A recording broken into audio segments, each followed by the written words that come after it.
Can you come a little closer? I won't bite you. Well, yeah, I mean, if I talk to you. That's okay. We have to be closer than you think. I know. You have to be close to me. Sorry. No, All right, here we go. I feel like you're towering over me. Sounds like a personal problem to me.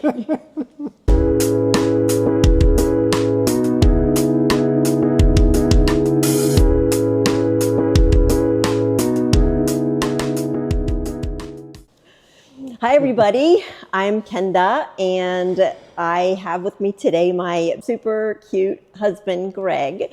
And we're going to do an expat chat that's a little bit different today. You know, I started thinking, you might want to know actually what brought us to Cabo, because we had a very rich life, 4 children in Atlanta. We lived in a really big house in Atlanta, and we sold everything and gave everything away and moved to Cabo full time, which is kind of a crazy thing to do if you really think about it. So we discovered Cabo on just a trip. So we used to go to Cancun, yeah, Playa del Carmen, because it was so close from Atlanta. And so cheap. Yes. Yes, that's the most important thing. So you know, we lived in Atlanta and we had 4 children, so we could easily fly from Atlanta to Cancun. It was super cheap. We could stay in an all-inclusive resort, and it was actually cheaper than going to Florida, even really. So we started going to Mexico a lot, and the kids fell in love with it. We fell in love with it. We loved the culture. We loved the food. We loved the resorts. It was just great. So one time, Greg came to me and said, I think, did we have an anniversary? I don't remember. We had something coming up. Yeah, I think it was. So he's like, let's try Cabo. So I'm like, oh, I don't know really about Cabo, but all right. He really wanted to try Cabo. There was a new resort here or something. I don't know. But I was like, okay, whatever. We came here and we immediately fell madly in love with Cabo. Like really, really fell madly in love with Cabo. And we didn't even really leave the resort at that point. We stayed on the Secrets Resort.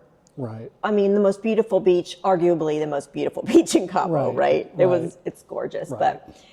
But so we went home and we couldn't stop thinking about it. And we decided a few months later, let's go back there and see if it's really as amazing as we thought. So we came back to Cabo, and it was on that trip that we rented a car, kind of got out and about in town a little bit more.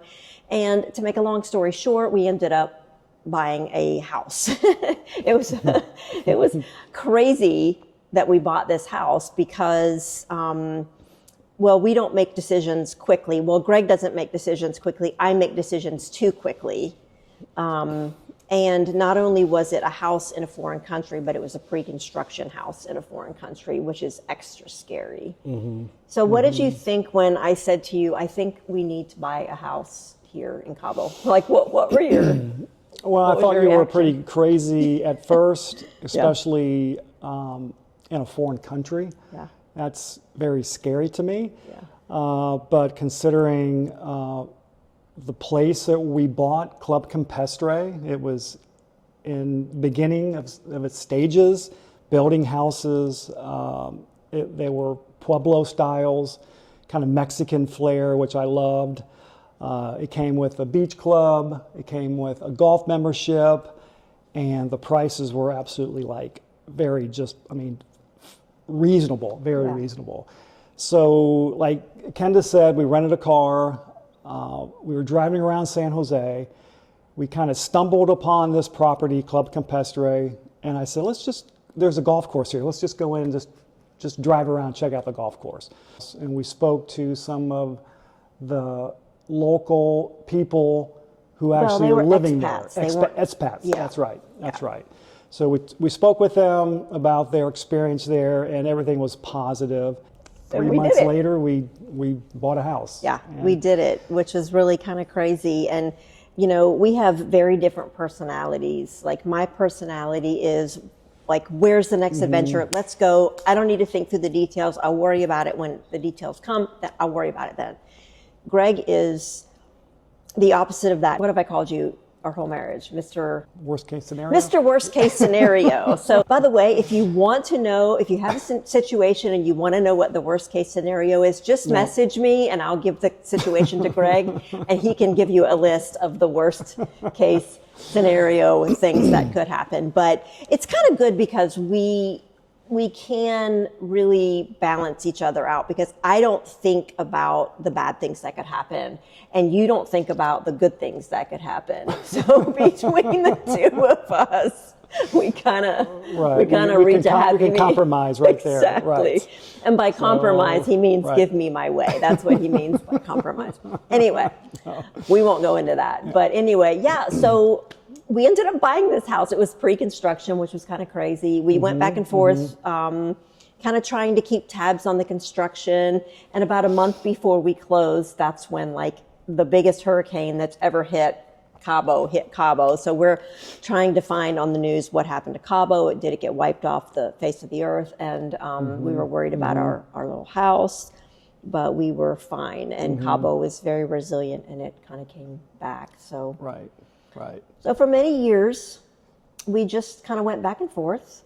We would spend the summers here because the kids were out of school. So we'd bring the kids and spend the summers in golf. And, about maybe 7 years ago, I said to Greg, I think we should try like moving there full time. Let's make a plan in the future. Let's make a 5-year plan and we'll decide like, could we go live there for a year full time? We have a house, we have clothes there, we have furniture. What's the big deal? Let's just go live there full time. This is, again, me being super impulsive. But I just thought, it's an adventure. We're young, our parents are, in good health, our kids are getting older. Once the kids are out of the house, let's just go for a year and see if we like it. What did you think when I said, let's move to Mexico for a year? I thought you were just like crazy. Yeah. It's like, crazy.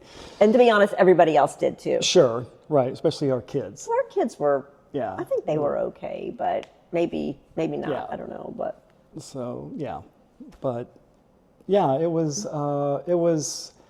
it was pretty crazy at first, but then when we kind of, especially what I thought about it a little bit more, it's like, with my work and all that, I can, work anywhere, and it's just like it kind of sounded like a pretty good idea, just an adventure in life to try something different. We can always come back. Right. There's nothing holding us here if we want to go back to the States. So that was we just passed our 5-year anniversary. Can you believe that? 5 years we've lived here full time. That's so hard to believe. And we actually sold our little vacation home. We live in a much more spacious home now, and we love it. So you just mentioned, I think a lot of people would want to know how we earn a living here. So you just kind of mentioned a little bit about your job. Can you briefly talk about how you're able to, your work-life balance that you have found here in Cabo? Right. So I can work remotely. So I'm in medical sales, medical devices. So I can pretty much do all my business online and via telephone. So I can be really anywhere and work as long as I have an internet connection. So that was probably one of the reasons why we ended up coming down here, because of that. Yeah. So and I still work today. I work almost every day. So I don't know if that's actually accurate. Yeah, but almost every day I do. I try to, play a little bit, work a little bit, play a little bit. And honestly, I hope you don't mind me telling this, but when we lived in Atlanta, our lives were Atlanta. Like Greg worked all the time, and he had a lot of stress. He had a lot of anxiety. I had health problems. I had migraines. I had insomnia. And then we would come here and we'd stay and we'd get better. And like you would be able to relax and your job didn't fall apart. Like, oh, wow, I'm still working. Okay, this is fine. And then we'd go back to Atlanta and we'd get anxiety, and we'd get insomnia, and we'd get migraines, and we'd get body pain. We'd get all these things, and then we'd come back to Cabo. Yeah, it was And just the environment, the atmosphere, and the culture of everything was just so more relaxing, and it just felt better. It's just, Yeah. Yeah. And to tell you the truth, one of the main reasons that I suggested that we move here full time, I don't think I've ever told you this, but in my mind, my goal was for you to like take a deep breath, relax, not work as much, and not be as stressed. His brother and his father both have had heart attacks at very young ages.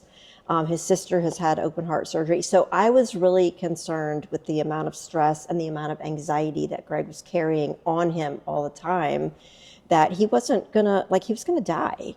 And one of the reasons that one of my goals was for you to come here and to be able to kind of relax and work half as much and Right. play the other half. A lot of activity here. It's a really healthy environment. I try to golf a couple times a week. Mountain bike riding, we try to a couple times a week. I actually did a long bike ride this morning. Our beach club has yoga. I think we know so many more people now than we really knew in Georgia, right? We have like really close relationships. Why do you think that in Cabo it's easier to form these close relationships than it was in Atlanta? Well, probably because there are, I would say probably majority of the people are retired. They have, a lot of time, and that's what it makes it so much easier to meet people and then spend time with people, because they don't work. Yeah. So they're looking for other friends, other hobbies they're looking for. They have more time, and they spend more time with people. Yeah.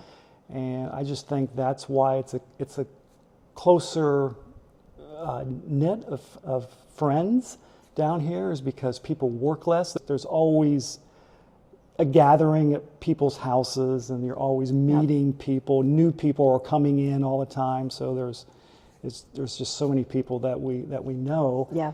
Back home, everybody's working, 60, 70 hours a week. Yep. The weekends, they just stay home and, catch up on housework and all that. And I think that's one of the reasons why it's so easy to meet people, and we have more friends down here than we did. I think back that's home. a great explanation. So one of the things that Greg has done that I really like that he does is he acts as a marshal. He volunteers at one of the big golf courses here, and he's a marshal there. He helps people get started and keeps them on time. And you've been able to meet a lot of people that way. You've met some famous people that way, which is really cool. Just yesterday, you had somebody who's famous, and you're like, he'll text me and say, "Guess who I just saw?" And it's kind of cool. So that's been a fun thing for you to do too. You get to volunteer and do that Right, as well. Right. Yeah. It mixes the day up, the week up. So again, I work twice a week at the golf course, and I meet people from all over the world, and then I'll come Passes home. out my business card, which is extra good. Like, do you want to buy a house in Cabo? Here's my wife. She's the best, right? Right, absolutely, absolutely. 5 years we've been down here, and I can't believe it's been that long. I know. I feel the same way. We're doing something every day, and just time just goes by so I agree. fast. Is there anything that you don't love about Cabo? I really can't think of anything that I don't. Maybe in the summertime, maybe September. It's a little warm in September, but Wait, it's what in September? a little humid. Yeah, A little? yeah. Mucho calor. Mucho calor. Exactly. Yeah, it's really hot in September. But no, I really can't. I have no. That's great. Yeah, it's been a fun adventure. Yeah, it has. Yeah. It has been a fun adventure and no regrets, right? No regrets. Yeah. No No regrets. regrets. So, well, thank you so much, Greg. I know you were a little camera shy, but you did Yeah. great. Thank you. You did great. No problem. And thank you so much for watching this week's video for Expat Chat. See ya.